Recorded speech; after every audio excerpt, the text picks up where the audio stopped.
प्रिय थे। लोग बताते हैं कि उनकी वहाँ अच्छी पकड़ थी जनता में, इसलिए केवल एक जाति के लोग नहीं, उसमें मुल्जिम ब्राह्मण भी बने, उसमें राजभर भी बने, उसमें जो है कश्यप भी बने हैं और उसमें पाल भी बने। कितने लोग, यानी पूरा पंडित के बीच में मित्रता है कृष्ण और सुदामा की। यह कृष्ण और सुदामा की मित्रता है, यादव की और जो है ब्राह्मण की।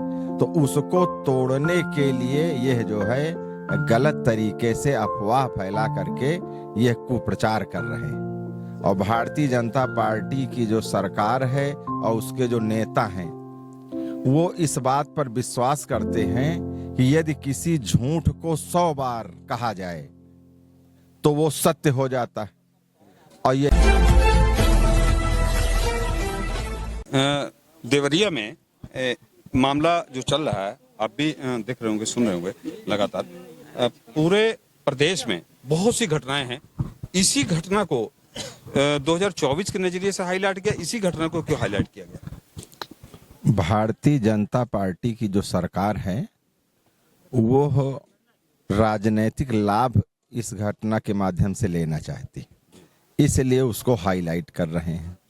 उनका ये मानना है कि हम यह प्रचार करेंगे कि यादव लोगों ने पंडित लोगों को मारा, तो इसका जब प्रचार होगा कि पंडित लोग मारे गए, पंडित लोग मारे गए, तो जो यादव और पंडित के बीच में मित्रता है कृष्ण और सुदामा की, यह कृष्ण और सुदामा की मित्रता है, यादव की और जो है ब्राह्मण की। तो उसको तोड़ने के लिए यह जो है गलत तरीके से अफवाह फैला करके यह कुप्रचार कर रहे हैं। और भारतीय जनता पार्टी की जो सरकार है और उसके जो नेता हैं, वो इस बात पर विश्वास करते हैं कि यदि किसी झूठ को 100 बार कहा जाए तो वो सत्य हो जाता है। और यही जो हिटलर था, हिटलर का जो वो था एक तरह से कर्मचारी या उनका विचारक, उसका भी यही उद्देश्य था, कहना था कि अगर किसी झूठ को यदि 100 बार आप कहोगे तो जनता ये समझने लगेगी कि यह सही है, और इसीलिए उसी आधार पर यह जो बीजेपी के लोग हैं वो किसी झूठ को 100 बार कहते हैं, जिससे कि जनता के ऊपर इस बात का प्रभाव हो जाए कि हम सत्य हैं और बाकी लोग झूठे हैं। अच्छा, आप लॉयर भी हैं क्या? हाँ है। अगर आप लॉयर हैं तो आपसे मेरा एक सवाल बनता है। जैसे प्रेम यादव जो घटना लगातार दिखाई जा रही है, कोई भी चैनल, हजारों चैनलों पे चल चुका है कि प्रेम यादव की हत्या पहले हुई। अगर प्रेम यादव की हत्या पहले हुई तो क्या प्रेम यादव के ऊपर 302 का मुकदमा बनता है? ऐसा है कि प्रेम यादव को तो जो है धोखा दे करके मारा गया, और मारने वालों का जो इंटेंशन था वो बुलाए और जान से मार डालने की नियत से उनके ऊपर वार किया, और उनके ऊपर इतनी चोटें आई कि वो मर गए। तो निश्चित तौर पर वह पक्ष, दूसरा पक्ष, उसकी नियत इनको मारने की थी, और प्रेम का हृदय साफ था, अन्यथा वो उनके घर क्यों जाते। तो इस तरह से जो है अगर देखा जाए और सही विवेचना अगर पुलिस अधिकारी करेंगे तो इस निष्कर्ष पर पहुंचेंगे कि इसमें जो अग्रसर कौन है, एक कानून का विषय होता अग्रसर कौन, यानी किसने पहले हमला किया। तो सबसे पहले हमला तो प्रेम की तरफ से नहीं हुआ, हमला तो उनकी ओर से हुआ, तो अग्रसर तो हुए वह दूसरा पक्ष।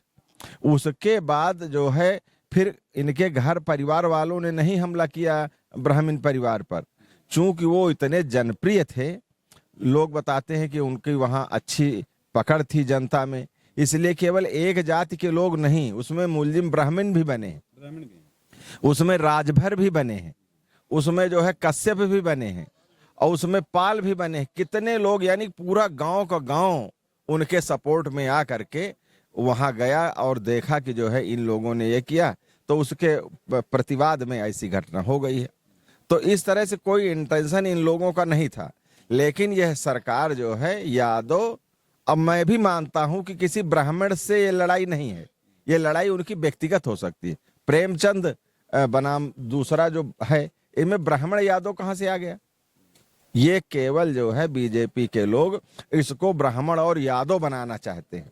अच्छा, मेरा सवाल ये था, मेरा किसी 302 जो उनके ऊपर लिखा गया, जो सूत्रों द्वारा निकल के सामने आ रहा है, मीडिया द्वारा आ रहा है, चूंकि हम तो मौके पे गए नहीं है ना, हमारे पास FIR, लेकिन प्रेम यादव के ऊपर भी 302 का मुकदमा, जो मृतक प्रेम यादव हैं उन पे भी 302 का मुकदमा लगा।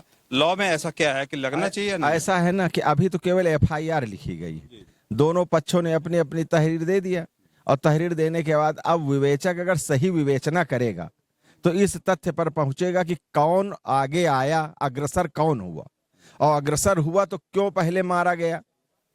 अगर यादव को, वो प्रेमचंद को, यादव में नहीं कहता, प्रेमचंद को अगर पहले मारा गया है तो इसका मतलब कि उनकी नीयत साफ नहीं थी, उनका इरादा उन्हें मारने का था, इसलिए उन्होंने प्रेमचंद को मार दिया।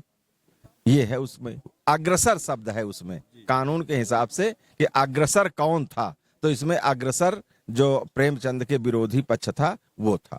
अच्छा, आपका कहने का मतलब है कि जनता अब समझ चुकी है 2024 का चुनाव हो रहा है, ये मुद्दा 2024 के लिए, तो 2024 में ब्राह्मण और यादव के बीच में जो खाई बनाने की सरकार प्रयास कर रही है, इसे जनता समझ जाएगी। मैं समझता हूं कि पूरी तरह से जनता समझ रही है, और जो आगे आने वाला लोकसभा का चुनाव है उसमें इनकी एक भी नहीं चलेगी, क्योंकि आज इस देश में और इस प्रदेश में कानून और व्यवस्था नाम की कोई चीज रह नहीं गई है।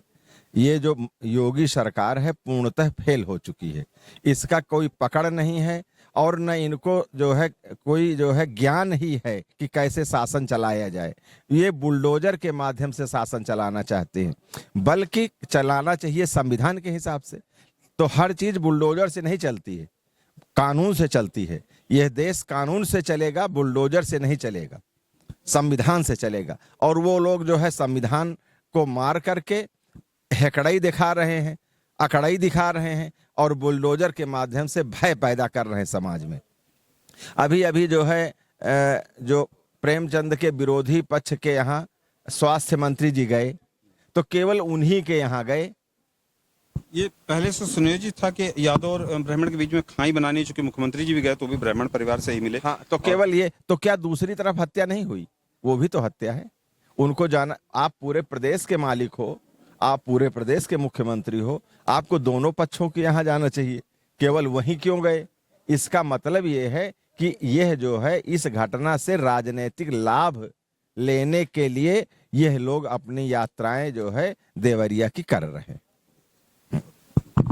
दोस्तों, आप देख रहे हैं भारत दैनिक दर्शन। फिलहाल आप देख रहे हैं 2024 के लिए लोगों का व्यू है, जो लोग कह रहे हैं, मैं नहीं कह रहा, लोगों का कहना है कि 2024 के लिए सरकार, जबकि सरकार को ये सब शोभा नहीं देता जिस तरह से जनता के बीच में फैला हुआ।